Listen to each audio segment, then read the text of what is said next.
Time, hope and oxygen are all now in short supply in the search for the tourist submarine that went missing near the wreck of the Titanic on Sunday. With only 12 hours of oxygen left, more help is on the way. Efforts have been concentrated where underwater banging was detected overnight. A deep diving robot craft is arriving in the next 2 hours. From first light, new vessels were deployed. An expanding armada of ships and equipment to aid the search. This time with renewed hope for a bleak mission on the high seas. A rescue being helped too from the skies.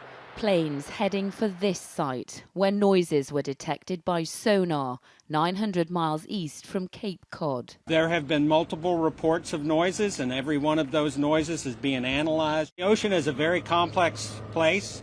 Obviously, human sounds, nature sounds, and it's very difficult to discern what the source of those noises are at times. For the Coast Guard and the Navy, it is a race against the clock to determine the origin of those sounds and if indeed they're coming from the missing submersible, while all the time oxygen levels inside it are dropping. 66.5%. This video was taken on the Titan last year. We got a surface. High spirits among that crew on the same mission in waters 2.5 miles deep. But there have been concerns about exploring those depths in this vessel for years. Chris Brown should have been on board this trip with his friend British businessman Hamish Harding.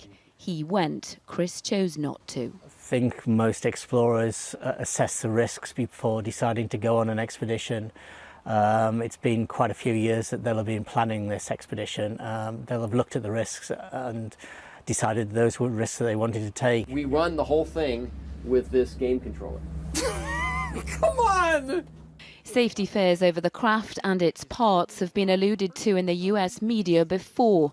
They were also raised by official maritime organisations back in 2018. This could probably have been prevented if some of our regular certification procedures had been followed.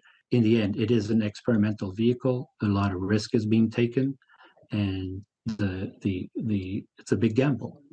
And we thought that the risk was too high.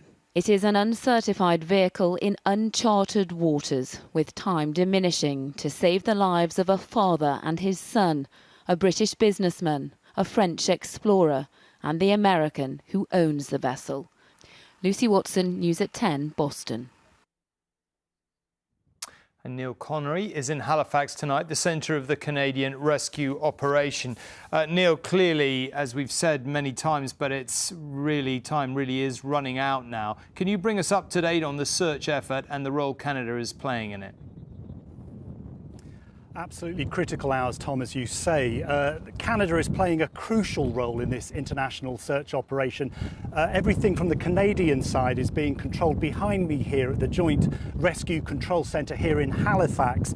These would have been the first people to hear about these banging noises that had been picked up by Canadian aircraft which had deployed their sonar buoys in the waters of the search area. Those banging noises now being assessed by experts in the US as well as Canada to try and see if they can offer some clue, some evidence that helps this search along. Now, while that's going on, the Royal Canadian Navy sent out one of its vessels today, HMCS Glaze Bays. It left port here in Halifax this morning. It should arrive on scene tomorrow. It contains specialist decompression equipment on board. And all the time, the Royal Canadian Air Force in the skies above, searching, scouring this area. But Tom, I think everyone looking at this knows that the challenges here are immense. The chances of this succeeding seem remote, but there is absolutely no shortage of hope and determination here tonight. Everything that can be done is being done. Well, Neil, thank you. We'll keep everything crossed.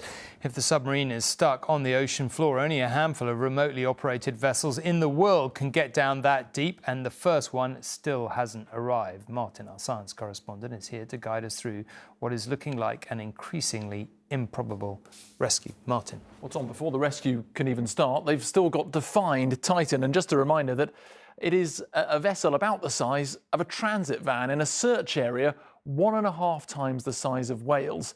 It's also painted white, which makes it even harder to spot. Now, GPS doesn't work underwater, but if the banging sounds are coming from Titan, that gives the rescuers the chance to narrow the search down using sonar. Sound waves detected by sonar buoys dropped into the ocean can be used to triangulate the vessel's position.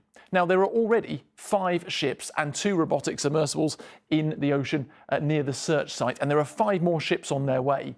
The most important is this one, French ship Atalante, now due to arrive in about 2 hours' time. On board that is a remotely controlled vehicle, or ROV, called Victor 6000. That can withstand the pressure on the seabed 3,800 metres underwater, which would crush most submarines. Now, it is pitch black down on the seabed, and Victor can only move at walking pace.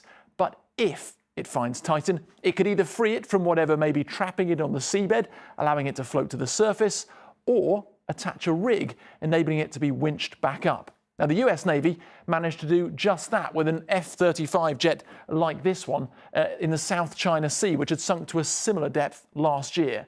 But from crash to retrieval, it took 38 days. And Tom, as everyone's been saying tonight, time is absolutely key. A reminder, it's estimated there are just 12 hours of oxygen left.